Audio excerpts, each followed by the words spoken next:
Sekilas Anda melihat laki-laki memakai penutup wajah seperti ninja.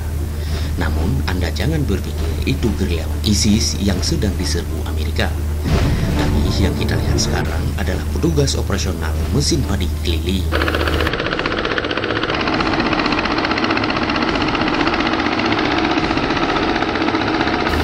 Mereka memakai penutup wajah agar aman berjihad dengan serbuk padi.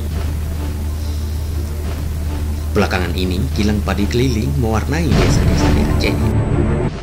Dari hasil gilingan, mereka memungut biaya jasa sebesar Rp400 per kilogram beras.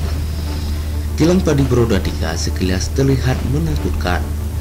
Dari depan terbesi-besi berat, ditambah lagi ban berukuran hijet 1000 yang posisinya sedikit offset ke depan. Besi pelak pun tak mau kalah. Dengan mor besar terlihat jelas, sangat perkasa. Kini Anda tidak perlu lagi menduga-duga.